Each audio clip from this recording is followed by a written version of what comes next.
doing religious studies GCSE, we had a double lesson each week which spanned over the lunch break. During the lunch break we usually popped down to Costa coffee shop, mainly so that the smokers could smoke without getting in trouble, but also we'd generally end up debating religion, with the funnies on one side and the atheists on the other.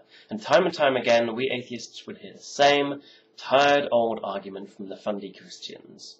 Pascal's wager. Pascal's wager, for those that don't know, essentially argues the following. God either exists or does not exist. We can choose to either believe in him or not believe in him. If we believe in him and he exists, great, we're going to heaven. Awesome. If we believe in him but he turns out not to exist, oh well, never mind. If we don't believe in him and he doesn't exist anyway, oh well, never mind. But if we don't believe in him and he does exist, we're completely and utterly screwed and will burn in hell for eternity. Therefore, the best course of action is to choose to believe in God and live your life by his rules. The argument is one which is more or less guaranteed to annoy atheists. It's one which the Christians among you may well have heard at church, in youth groups, or whatever, and at first it sounds kind of reasonable. Unfortunately, it's really not, and here's why. This is Fred. Fred is a Blutarian. Blutarians believe in the great blue donkey, who has decreed in his one commandment, "Thou shalt paint thy right hand blue." Everything else is immaterial. If you paint your right hand blue every day, you get into heaven. If not, you burn for eternity in hell. So, let's apply Pascal's wager to Blutarianism. You see that exactly the same logic can be applied. Ergo, the best course of action is to choose to believe in Blutarianism. Hooray! Hallelujah! Let's all go out and buy blue paint. Of course, the argument is completely ridiculous, but it does point out one thing. You can use Pascal's wager to prove, in inverted commas, anything. But, the Christian replies, there's a lot of evidence we've got existing for Christianity being right. Look at the Bible, look at the billions of Christians around the world. Blutarianism is a stupid idea. Christianity is not. It has a lot of cultural and historical weight, and I personally believe in it.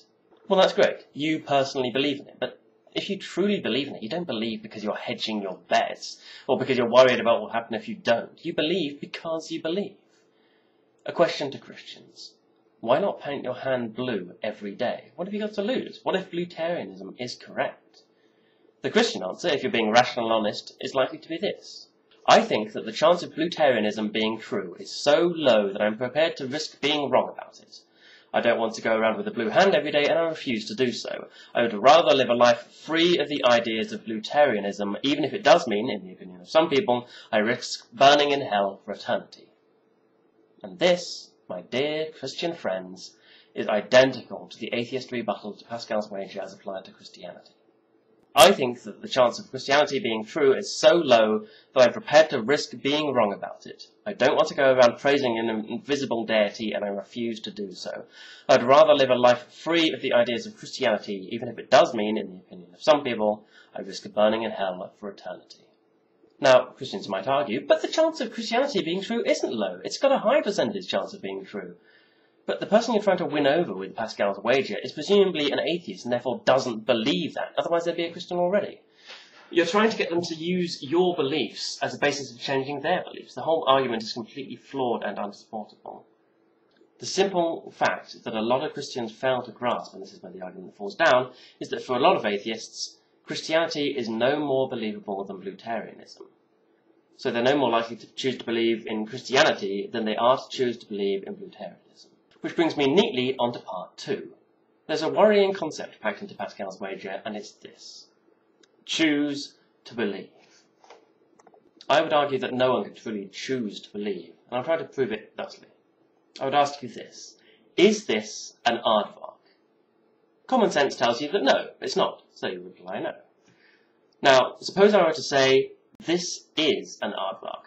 Tell me you believe me, or I'm going to shoot you in the face. Now, the threat of being shot in the face does not change your common sense perspective, and indeed your belief, that what you're seeing is not an aardvark. It doesn't look like an aardvark in the slightest. It looks like a cement mixer. But what would your response be? Probably, if you were sufficiently scared by the threat, you'd say, oh, yes, it definitely is an aardvark. Please don't shoot me in the face. But what if now I can read your mind? Sounds silly, I know, but stick with it. What if I were to say, I can read your mind. Believe that this is an aardvark, or I'll shoot you in the face.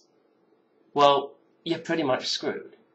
You can't force yourself to believe something for which you have no evidence, and indeed for which you have evidence to the contrary, regardless of the penalty for not believing. Threatening someone won't make them change their beliefs. They may tell you they've changed their beliefs if the threat is great enough, but it'd be a lie. In the case of religion, it would be a lie which an omniscient God would be able to see straight through, so what's the point? People hold their beliefs, be they scientific or religious, because of the evidence they see around them, not because they're being told, you better believe or else. Pascal's wager makes the assumption that you can choose to believe whatever you want, regardless of what your rational brain is telling you. Belief isn't an active force, it's passive. You believe in something because you have been persuaded by the evidence one way or another.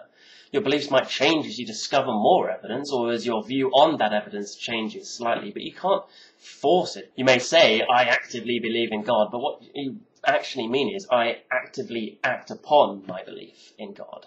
You can't choose to believe in God any more than you can choose to believe in Blutarianism. It's not possible.